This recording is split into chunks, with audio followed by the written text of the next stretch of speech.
liberator, but you can't murder liberation. You can murder revolutionary, but you can't murder revolution.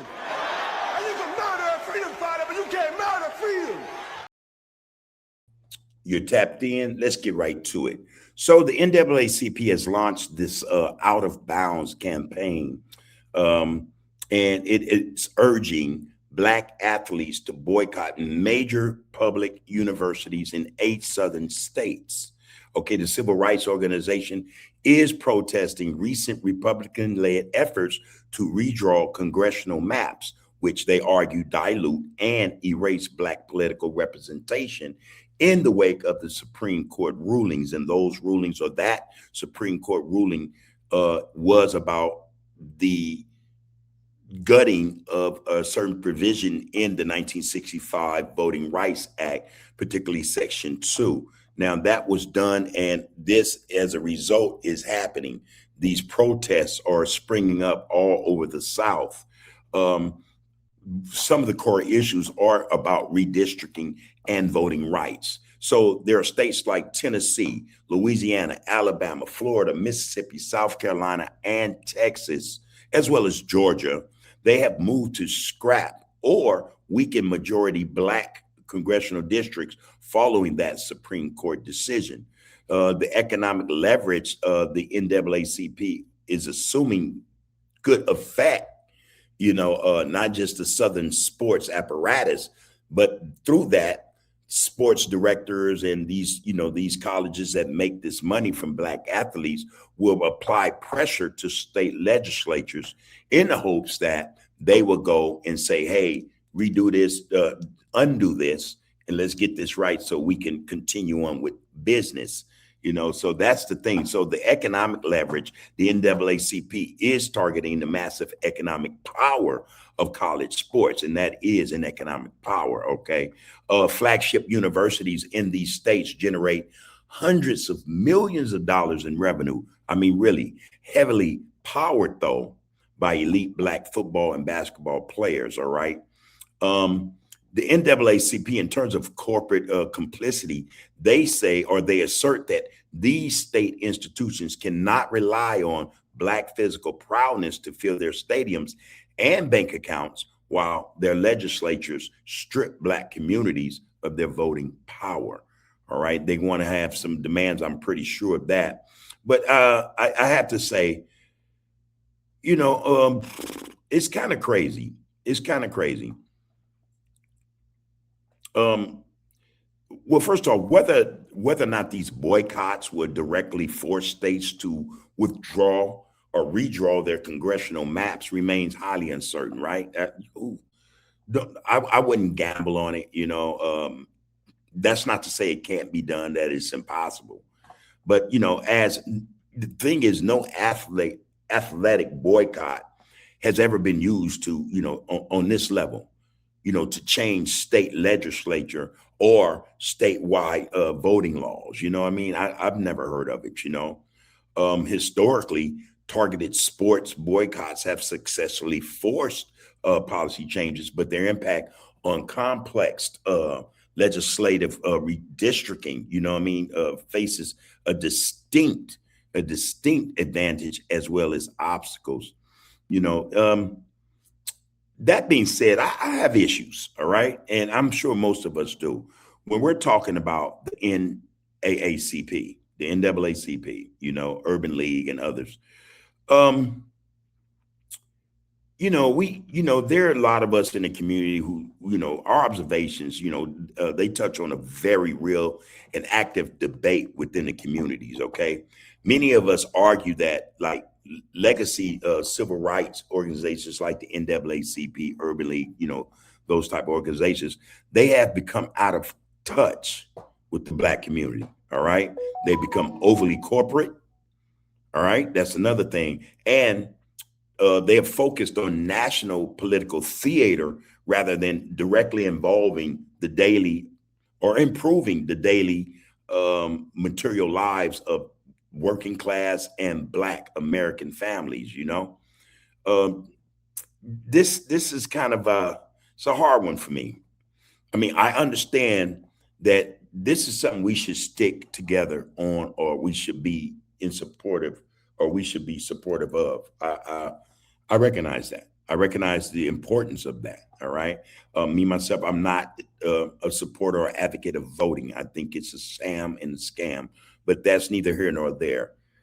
When we're talking about our people trying to come together to supposedly correct an injustice or right or wrong, then yeah, by all means, we should do that, especially if it's a just cause. All right. Whether or not a lot of us think this thing is, worth all the hoopla or not, it's a matter of supporting those. And the chances are the majority of our people feel a certain way about voting rights, voting justices, things of that, nature. So yeah, support, I think, is crucial. I think it's crucial, you know. But again, we're dealing with, or those who are coming to us and asking for the support of the Black community have not necessarily supported the Black community, when there have been many times they could have, but they failed to do so. Again, they turned to this corporate image. They are involved in political theater, and are seriously out of touch with the Black community. But here they are. All right.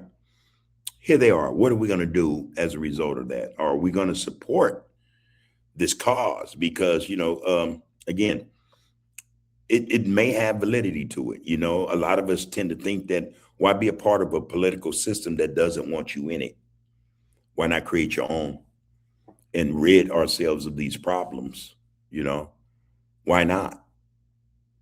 Why not? If we understand that integrating into a system that really doesn't want you integrated, though, that is, the image, or that's what they've sold us, we are better off than doing our own thing. And this is what a lot of us advocate as well. I don't know. I have this thing about the NAACP as much as I do about the Congressional Black Caucus. They both are the types of organizations, institutions that tend to only come for the support of the Black man and woman when there's an issue that they haven't taken care of, or that they let slip through their fingers, so to speak. All right. I don't know. I don't know. It's just that right along with the Congressional Black Caucus, there is this deep-seated skepticism, about the NAACP as well as the CBC that exists in the community. We're very, very skeptical of them. We don't think that they have our best interest at heart. We vote for these people, or the vote is cast for these people to go into the halls of power, into Congress, and bring changes to the community. This is 2026, and our communities are pretty much the same, if that. Some are no longer ours. A lot of our CBCers, they tend to tout that they are for all people, and yet they have the handle of Congressional Black Caucus. You don't see or hear the Mexican caucus, the Asian caucus, the Indian caucus, the white caucus saying, hey, we're for all people. What they do is they go in their caucuses, addresses those issues that concern their people, their constituents. The CBC, again, as well as the NAACP, there's a feeling that establishment politics only focus on their communities during election years. Let's put it like that. That would go double for the NAACP as well, we think. But only when it's time for elections, or you need the Black vote or support in some form or fashion, do we hear from these organizations or these institutions. They are very rarely in the community, doing the work of the people and for the people. Black people, This is the call. This is the issue with a lot of us in terms of these people, who claim to be of us or representatives for us. You know, um, I don't know. I just don't know. Like I say, many of us feel that this establishment, the establishment politics, they only focus on their communities during these election years. And we see this now. We were of no concern to, for instance, the CBC when they were dealing with APEC. They didn't care about nothing what we, wanted them to care about. Rather, their interest was, their votes were cast for APEC, and that issue was meant to help resolve issues in Israel. That was their first interest. It wasn't Black America first, so that's a problem, But despite this widespread frustration over these unfulfilled promises from the CBC, I don't know why the CBC would expect, to gain support for this boycott, by relying on a mix of, practical, political, defensive, systematic leverage, and economic self-interest when they have not dealt with the people in such a way to where the people would not have these thoughts, these feelings about them, or would doubt even supporting them. That's the thing. Now, that to the side, again, I say, this is a cause, that the people should rally around. I say that, I admit that. I think that should be the case. But by no means should the CBC or the NAACP be let off the hook. They've done us a disservice. They've done a grave disservice to the people, and they know it. But their excuse, and how they approach this issue in particular is saying, okay, yeah, that may be so. Well, they won't admit that much. Yeah, that may be so. We fucked up. But hey, what we want to do is stop the immediate political harm of the people and those who are coming up behind us. And again, where was that sentiment before all this? There was more sentiment placed upon the issues going on in Israel that Israel created more than those concerns were placed on the people and what we were going through. There was money, billions, tens of billions of dollars being sent to Israel that all of them voted to send, while their communities suffered in poverty, lack of housing, health care, education, jobs. Where were they then? I have a real issue with this.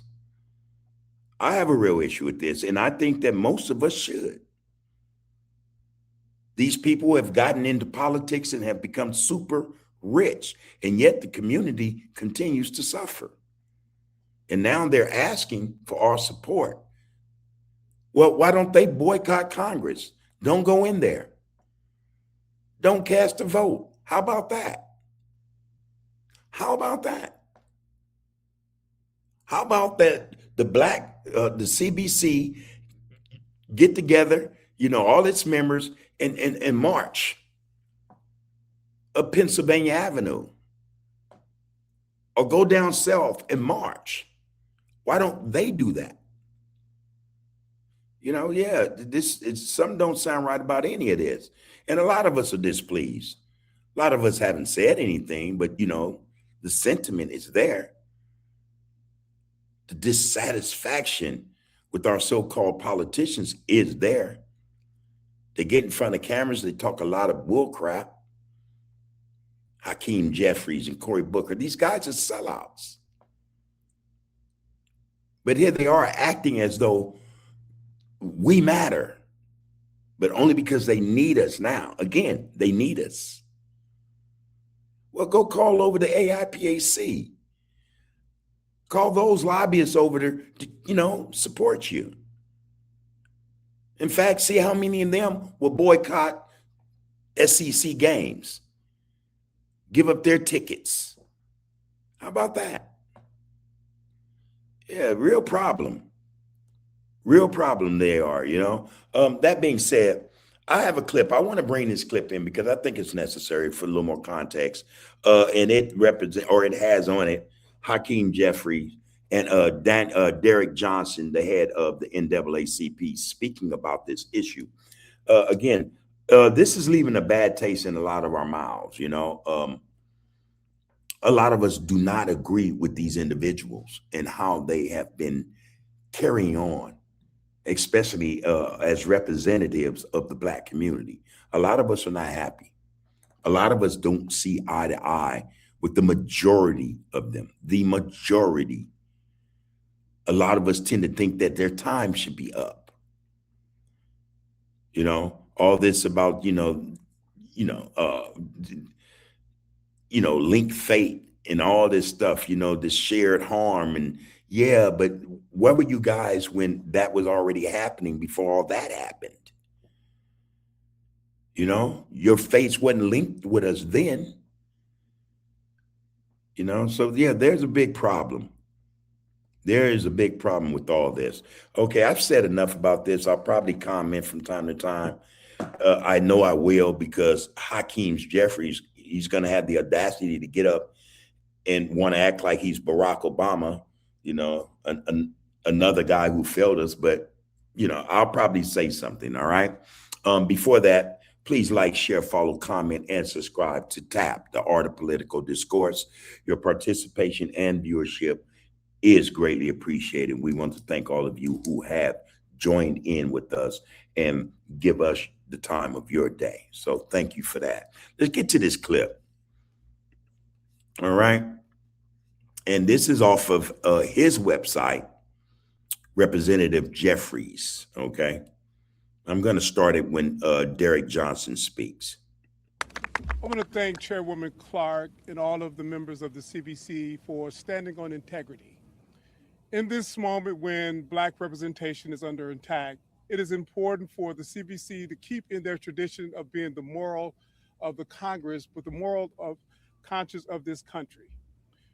No representation, no revenue, no one Black should be on a playing field of institutions that's living off of our labor, and yet in states that are seeking to reinstitute a sharecropping reality.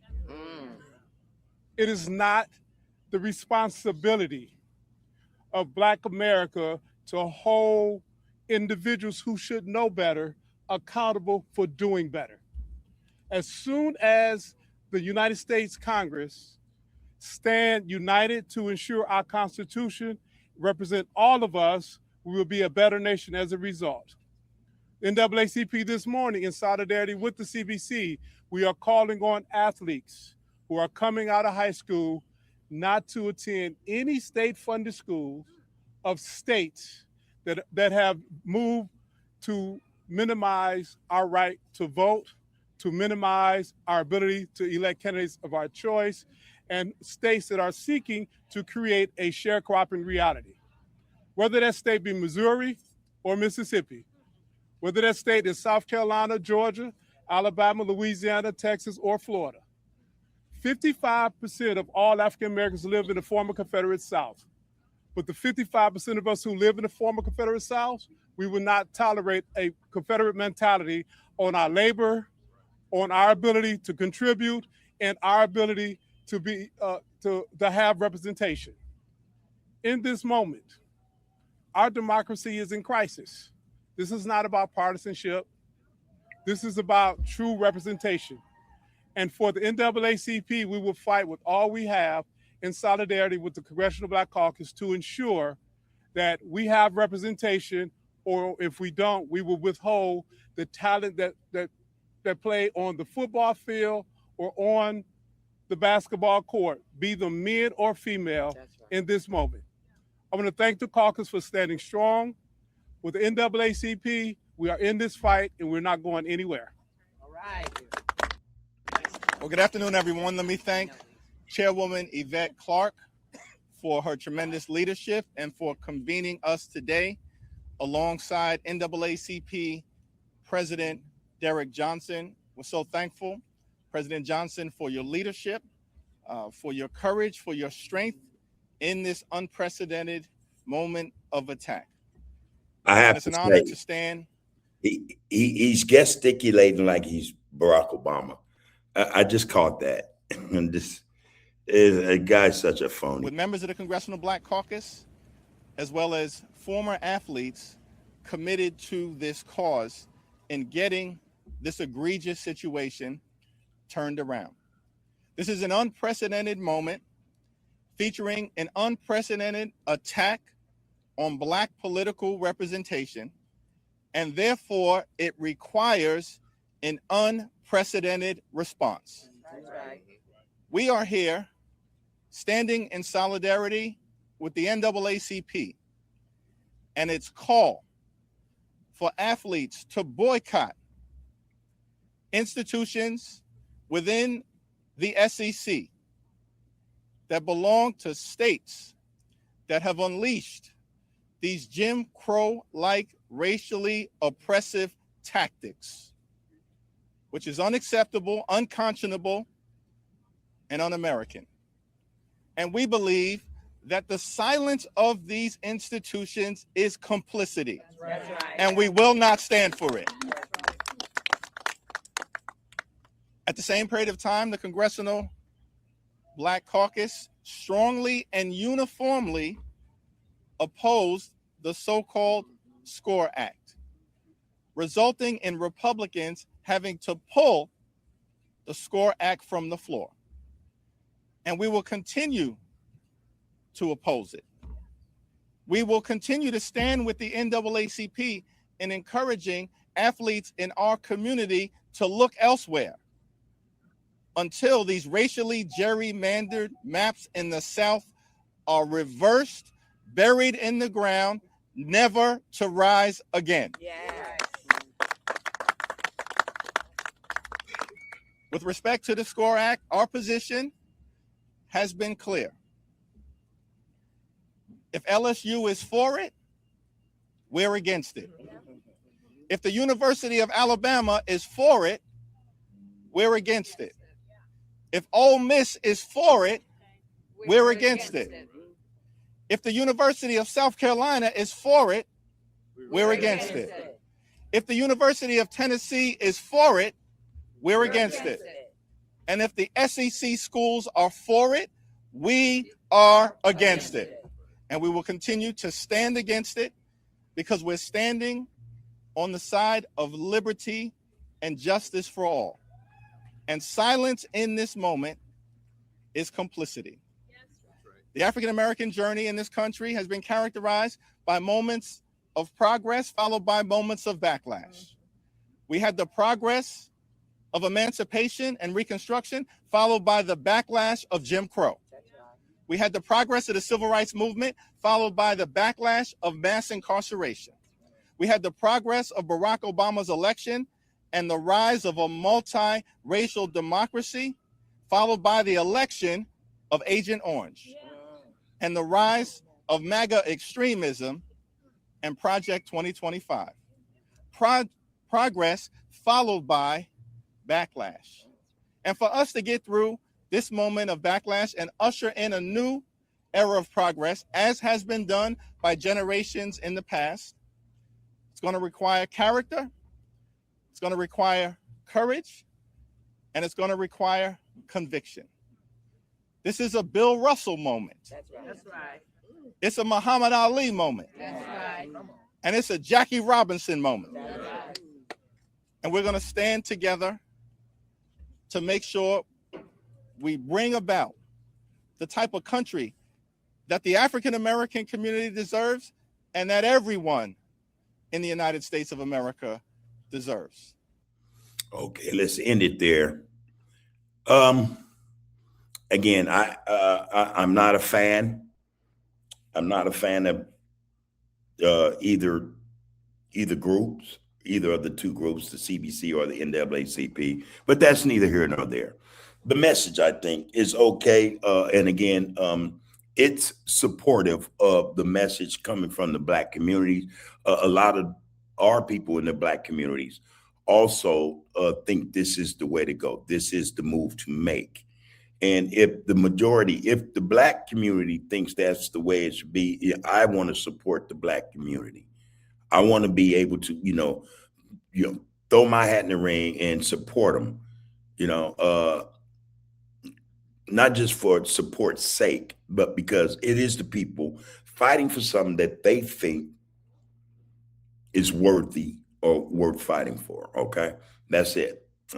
So there that message is. The message is okay. The messenger is not. I have to say that Hakeem Jeffrey is a con artist and a grifter. But again, that's neither here nor there. What are we going to do as a people? That's the question. I've heard it said today that asking these athletes, these brothers and sisters who play in the SEC, to fall back, go to another school, HBCU or something like that, the Big Ten or whatever, all different conferences they can go to. I heard it said by a couple of brothers today who have podcasts is that, man, ain't nobody going for that shit. You're going to ask them to stop, getting that bag, I just, again, it's about supporting the people. It's about, being on the side of right. All right. What we do realize and know is that this country is against us. And so anything that is against us, we're supposed to mount up and go at that, whatever those people are, whatever that issue is that they're trying to, use against us.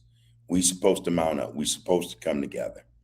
I think it's the right thing to do. So when we ask our young brothers and sisters, hey, support the cause, it's a reason. It's a reason you're standing on principle.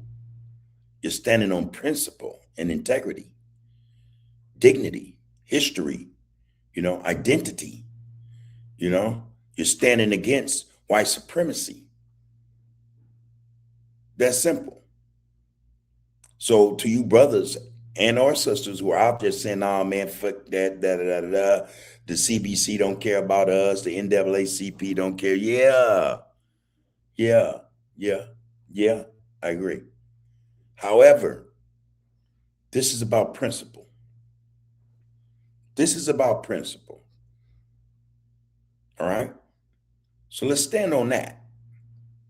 That's what we should do. We should stand on that. Support one another. Come together. This is another one of our moments. I have to admit that.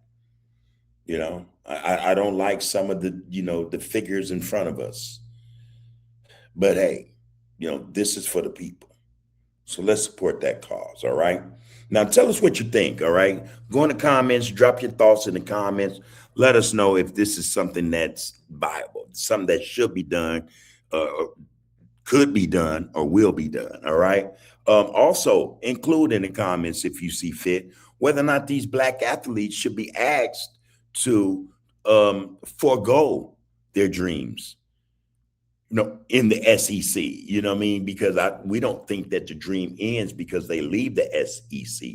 We think, in fact, that the dream becomes even grander if they go somewhere else, and we know that in these, these SEC, these Southern colleges, racism on the football field, the basketball court, in the locker rooms, the baseball diamond does exist. There are receipts, we know this from the coaches on down. All right. So, yeah, go into the comments. Let us know what you think. Should these young brothers forego these schools and find another school, transfer to somewhere else, and get the same spotlight, work themselves into, another lineup, man. Hard work will get you what you deserve. All right. Let us know what you think. Until then, take care of yourselves and one another. You can murder a liberator, but you can't murder liberation. You can murder a revolutionary, but you can't murder revolution. And you can murder a freedom fighter, but you can't murder freedom.